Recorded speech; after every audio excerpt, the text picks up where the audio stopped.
बिस्मिल्लाहिर्रहमानिर्रहीम। देखने वाले तमाम भैन भाइयों को अस्सलाम वालेकुम।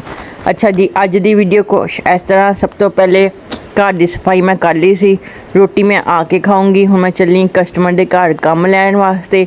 उन्होंने मैनू फोन आया रिक्शे का कराया उन्होंने देना। मेरिया लत्तां बहुत दुखदियाँ 2-3 दिन तो चक्कर मार के घर दे। एक बारी मैं थोड़ा विजिट करा देवां, सारा देख लो। कोना कोना मैं साफ कर दिता अपने वालों, तो बाकी जिन्ना रह गया वो रह गया। अपने वालों पूरी कोशिश की, सफाई मैं कर गई हाँ। हुण जाने रस्ते च फड़ांगे चिन ते आ देखो जी घर सारा साफ सुथरा। तो हुण मेरे खन्नी साह पै गया तो चिन फड़ांगे रस्ते चों ते अपने भैन भाइयों अज का काम दिखाने। लो जी, मैं हुण इत्थे तुरी जा रही हाँ ये गली दे विच, बाजार दे विच ना, ते काम लैने। ओ बाहरले रोड तो रक्षा फड़ांगे। इन्ना क रस्ता हुण तुर के करांगे, जिहड़ा कराया बचे उही सही।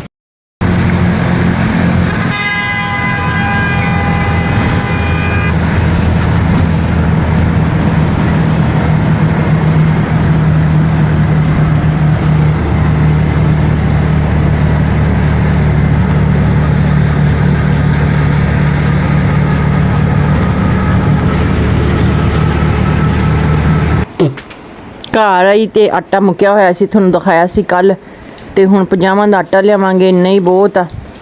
तो एक बाजी आई आ करेले लैके, वो पकाऊंगी। मैं कहा फटाफट फिर मैं आटा मंगाना, पहले मैं मंगा नहीं सी रही तो मैं 50 का ही आटा मंगाना वा। एक बाहर बच्चे खेडन डे सी, मैं कहा चल मैनू लिया दे।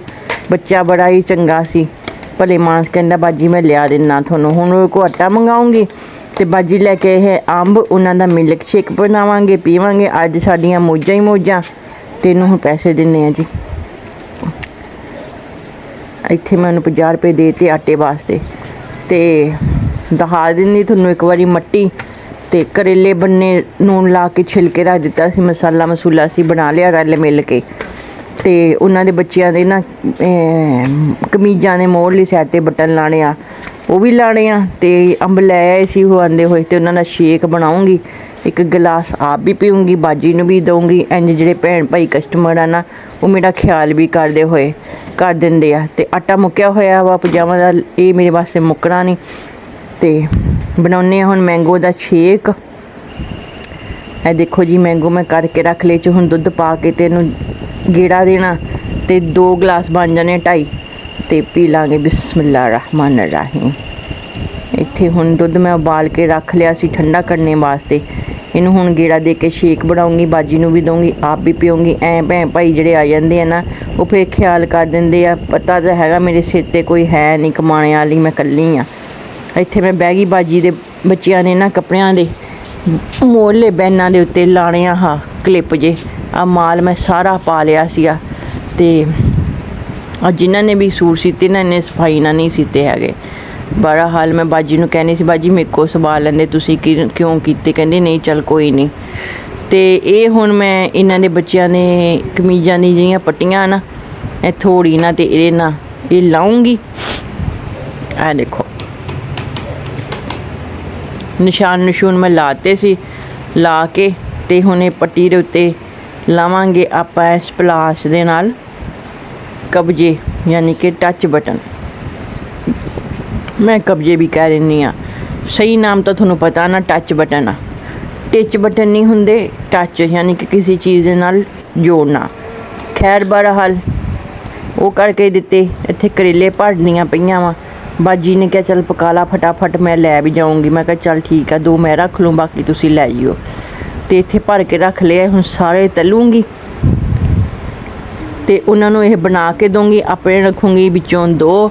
इंज ही है भैन भाईओ, इंसान की नेकी कम आउंदी आ। इंसान का पैसा अगले पासे कम नहीं आना, थोड़ा अच्छा अखलाक ही कम आना वा।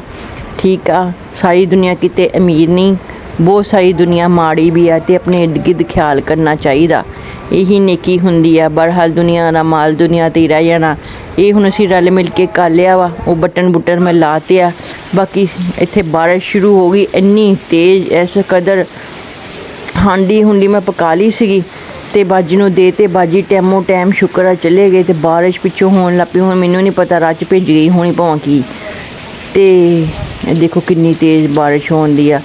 अल्लाह रहम करे, अल्लाह माफ़ करे। ਅੱਲਾਹ ਤਾਲਾ ਰਹਿਮਤ ਦੀ ਮੀਂਹ ਪਾਵੇ। ਮੈਂ ਸਾਰੇ ਘਰ ਦੀ ਸਫਾਈ ਕੀਤੀ ਸੀ, ਆ ਦੇਖੋ ਮਿੱਟੀ ਸਾਰੀ ਛੱਤ ਤੋਂ ਚੋ ਕੇ ਨਾ ਇੱਥੇ ਆ ਗਈ ਆ। ਤੇ ਅੱਛਾ ਭੈਣ ਭਾਈਓ, ਬਾਰਿਸ਼ ਰੁਕ ਗਈ ਸੀ, ਸਫਾਈ ਕਰ ਲਈ ਸੀ, ਹਜੇ ਵੀ ਬੱਦਲ ਤੁਰਿਆ ਫਿਰਦਾ। ਮਗਰਬ ਦੀ ਜਾਨ ਹੋ ਗਈ, ਮੈਂ ਨਮਾਜ਼ ਪੜ੍ਹਨਾ। ਆਪਣਾ ਰੱਖਿਓ ਬਹੁਤ ਜ਼ਿਆਦਾ ਖਿਆਲ। ਮਿਲਾਂਗੇ ਅਗਲੀ ਵੀਡੀਓ 'ਚ, ਅੱਲਾ ਦੇ ਹਵਾਲੇ।